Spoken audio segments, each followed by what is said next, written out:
This video is about Alex's Meyers review of Obsession, which I just looked. It is now deleted along with the apology that he made, which I watched literally the other day, and now it's gone. So it's going to be really hard for me to edit this video, but hopefully some people can re-upload some clips. Like Alex Meyers, I used to watch a bunch back in 2020 era, and I kind of stopped watching him even before this, mostly because I felt like one, a lot of his stuff is just super negative for some reason. Like, I feel like he just has a problem with most movies.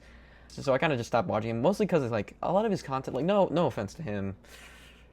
You know what? Yeah, screw it. A lot of his stuff is very repetitive. His thumbnails are almost exactly the same. The titles are very similar. Like, there's not a whole lot of, he uses a lot of the same clips throughout his videos. It's very surface level review stuff. He does script it, he does throw a couple of jokes in there, and then there's commentary throughout it, but I feel like a lot of this stuff is very repetitive and kind of blends in, with the exception of this one video. And to close things out, I am not a thought leader. What? It got some huge backlash, and the majority, I think there's two huge factors. One is definitely more than the other.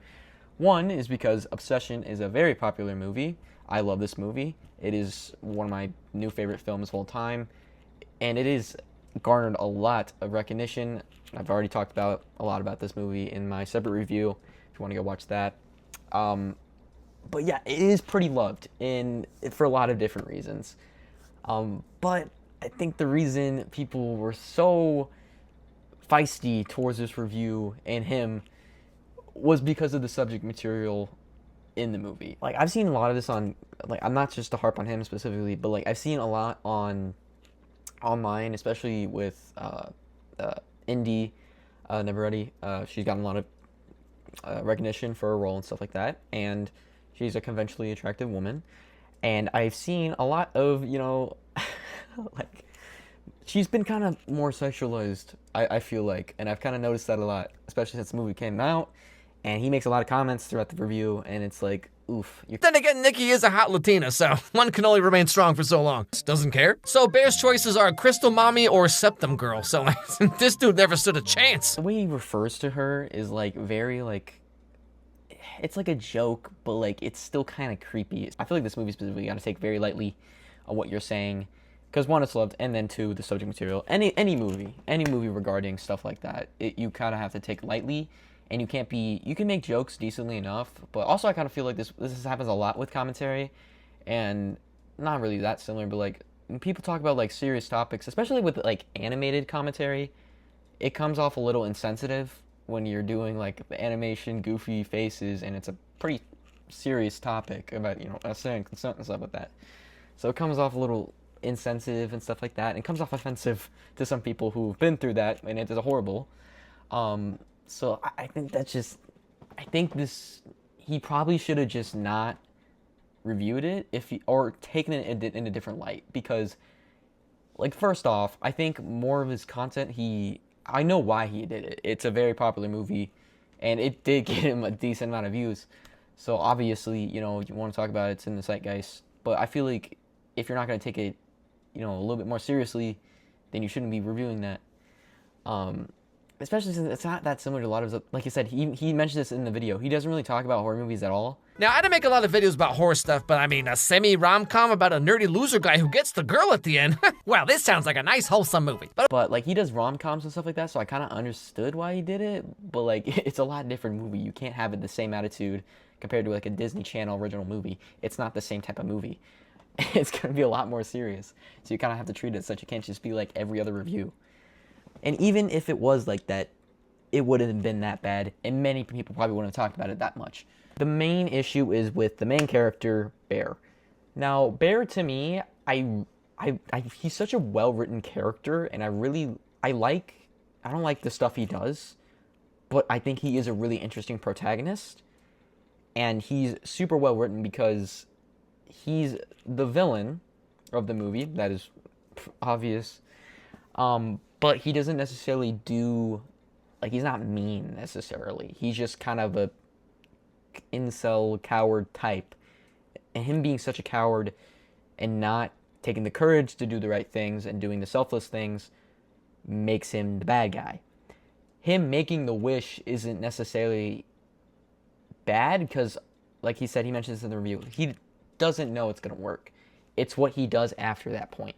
And Alex does mention this multiple times, so that's why I kind of mislike. Like, I wouldn't say like he was like completely defending Bear, because I heard a lot of people saying that, like saying he was the good guy. He's mentioned, if you watch the review all the way through, he mentions multiple times he knows Bear is the bad guy. Ultimately, Bear is the bad guy. Like, this is a bad dude. Yes, absolutely. Nikki is completely innocent. Her life is forever ruined because of some depressed, selfish loser guy, okay? Yes, like that's the outcome of the movie. Like, the take he has towards the end of the review is basically like Bear is a more ambiguous villain and not so straightforward the villain. Basically, both of them are saying that Bear is meant to be ambiguous, and you all are just over here like, I'm not saying Bear is a blameless, innocent victim, okay? But I think some of you are a little too quick to attach motivation and subtext to this character that is not based on the movie. Like, it really seems like some of you want him to be a horrible, incel, intentionally malicious guy, regardless of what actually happens in the... I think the main issue for me is him, the two big issues I had when watching the review is, one, him, like, saying at the very, when he says, to Bear's credit, he doesn't do anything, like, he doesn't have sex with her immediately. Like, and you know, to Bear's credit, he's not immediately jumping at the chance to take advantage of her or whatever. Like, he gives her privacy and space. He doesn't want to make it weird. He turns around when she takes her shirt off. And like, based on what people were saying about this movie online, I expected Bear to be this like horribly angry, misogynistic incel dude, right? yeah, no, duh, he shouldn't have. But he does eventually, so it doesn't even matter if he doesn't do it immediately. He does do it. And the main, like, the thing is, he leaves it out of the review. So he talks about, they're doing all the weird stuff and like that. And after the dinner scene, he says, like, after the dinner scene, he knows the wish is what's making her like this. And so everything after that point is his fault. And, it's not just like she's just madly in love with him for some reason. He knows it's the wish now. So anything after the dinner scene, there's no excuse for. And he says that. And he says, well, he doesn't do anything really that bad, but leaves out the very important scene right after, when he chooses, after the weird dinner, like her freaking out and him knowing the wish is working and she doesn't like him for him, it's just because she's under the wish, decides to have sex with her. That is a huge scene. You cannot leave that out. And the fact that he does, he completely glasses over it and doesn't even mention it. And in his apology, he talks about, he's like, well, I kind of already said he was the bad guy, so I didn't feel like I needed to point out every single instance. But, like, you taking that out kind of seems like you're trying to further your point where he's more ambiguous. So you taking that out, it seems like you did that on purpose. Like, you gotta regurgitate. That is a very important scene. You cannot leave that out. That is the scene most people talk about when talking about Bear being, like, a rapist. Because he decides to have sex with her, even though he knows it's not her. I'm kind of mixed because, like, he does mention multiple times throughout the review that, like, he's not, like, rooting for Bear necessarily, but, like, he also kind of defends some of his actions, too. Like, I wouldn't say he fully agrees with Bear, and he does mention it multiple times. And so people kind of get that wrong when talking about the review. It's like, he didn't fully say that he was, like, full on for what Bear did.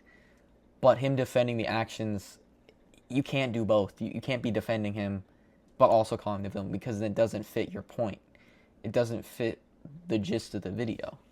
The second point that made me really, like, upset is when he talks about Bear finding out that in order to, stop the wish, he has to off himself.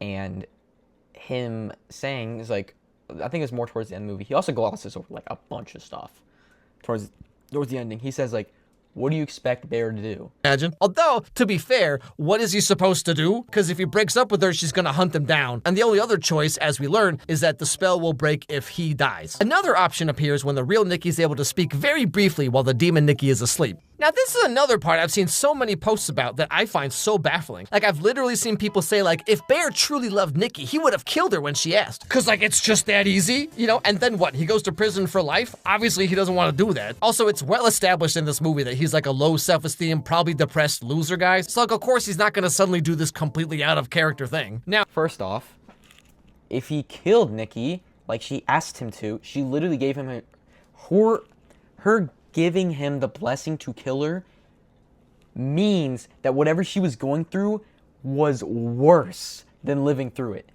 She would have rather died than go through what she was going through. So he patiently put her through torture, not doing that. Rather than just doing her wishes and doing it. Yes, it would have been like huge for just her to murder him. But him not doing that, and also saying, like him saying, what was so be bad about being with me? After all this stuff that's happened to her body and her, freaking injuring herself and doing all this stuff, he says that. That's his response. That's what's so bad about it. Also, another thing he could have done, gone to the store, got the One Wish Willow, and paid, when Ian makes the stupid wish, he doesn't even mention any of the Ian stuff, and him going back to the store, he doesn't even mention that. He could have grabbed one of the Wish Willows, grabbed Ian's money, paid someone to do it, done that. Literally could have gotten anybody to do it if you just paid them to. Give like $100,000 to some homeless person, say, hey, just say this and crack this stick. Boom, problem solved. He completely glosses over him trying to kill himself, getting afraid again, and then throwing it up, and the only reason he dies is because Nikki makes the wish. He doesn't even mention that at all. Another thing he completely forgets to mention. It's just like, you miss out so many important things. Like, yes, you don't have to say it every time, but these are important details. You can't just leave it out. Especially when you're trying to defend the main character. You can't leave bad stuff they do and expect people to agree with you. Like, that doesn't make any sense. And also another thing, too, is, like, him talking about, like, the criticisms of Bear and stuff like that. And also this movie, they basically saying, like, people who like this movie a lot are, like, a cult-like fan base and no one can disagree with them.